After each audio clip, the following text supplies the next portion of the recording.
முதல் வாசகம் யோவான் எழுதிய முதல் திருமுகம் அதிகாரம் 2 திருவசனங்கள் 18 முதல் 21 வரை. குழந்தைகளே, இதுவே இறுதி காலம். எதிர்கிறிஸ்து வருவதாக நீங்கள் கேள்விப்பட்டிருக்கிறீர்களே. இப்போது எதிர்கிறிஸ்துகள் பலர் தோன்றியுள்ளனர். ஆகவே இறுதி காலம் இதுவே என அறிகிறோம். இவர்கள் நம்மிடமிருந்து பிரிந்தவர்கள். உண்மையில் இவர்கள் நம்மை சேர்ந்தவர்களே அல்ல. நம்மை சேர்ந்தவர்களாக இருந்திருந்தால் நம்மோடு சேர்ந்தே இருந்திருப்பார்கள். ஆகையால் நீங்கள் தூயவரால் அருள் பொழிவு பெற்றிருக்கிறீர்கள். ஆகையால் நீங்கள் அறிவு பெற்றுள்ளீர்கள். நீங்கள் உண்மையை அறியவில்லை என்பதால் நான் உங்களுக்கு எழுதவில்லை. மாறாக அதை அறிந்துள்ளீர்கள் என்பதாலும் பொய் எதுவும் உண்மையிலிருந்து வராது என்பதாலுமே நான் எழுதியுள்ளேன். இது ஆண்டவரின் அருள்வாக்கு. இறைவா, உமக்கு நன்றி. யோவான் எழுதிய நற்செய்தி அதிகாரம் 1 திருவசனங்கள் 1 முதல் 18 வரை. தொடக்கத்தில் வாக்கு இருந்தது. அவ்வாக்கு கடவுளோடு இருந்தது. அவ்வாக்கு கடவுளாயும் இருந்தது. வாக்கு என்னும் அவரே தொடக்கத்தில் கடவுளோடு இருந்தார். அனைத்தும் அவரால் உண்டாயின. உண்டானது எதுவும் அவரால் அன்றி உண்டாகவில்லை. அவரிடம் வாழ்வு இருந்தது. அவ்வாழ்வு மனிதருக்கு ஒளியாய் இருந்தது. அந்த ஒளி இருளில் ஒளிந்தது. இருள் அதன் மேல் வெற்றி கொள்ளவில்லை. யோவான் எழுதிய நற்செய்தி அதிகாரம் 1 திருவசனங்கள் 1 முதல் 18 வரை. தொடக்கத்தில் வாக்கு இருந்தது. அவ்வாக்கு கடவுளோடு இருந்தது.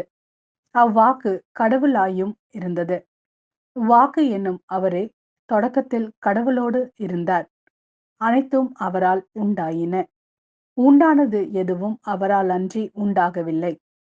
அவரிடம் வாழ்வு இருந்தது.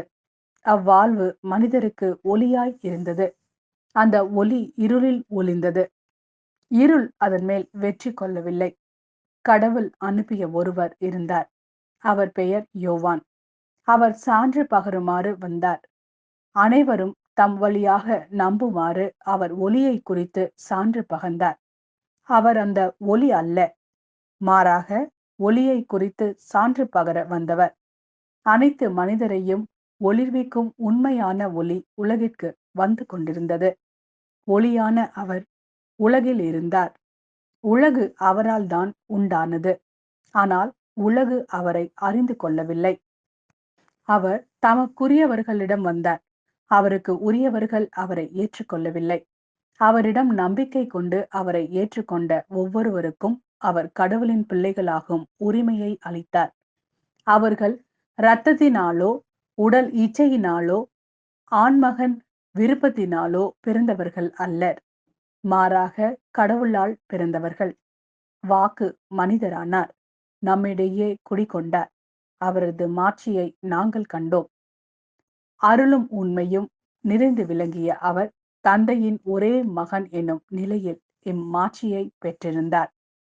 யோவான் அவரை குறித்து எனக்கு பின் வரும் இவர் என்னை விட முன்னிடம் பெற்றவர், ஏனெனில் எனக்கு முன்பே இருந்தார் என்று நான் இவரை பற்றியே சொன்னேன் என உரத்த குரலில் சான்று பகர்ந்தார்.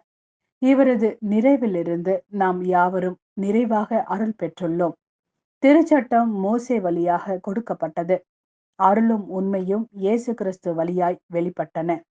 கடவுளை யாரும் என்றுமே கண்டதில்லை. தந்தையின் நெஞ்சத்திற்கு நெருக்கமானவரும் கடவுள் தன்மை கொண்டவருமான ஒரே மகனே அவரை வெளிப்படுத்தியுள்ளார்.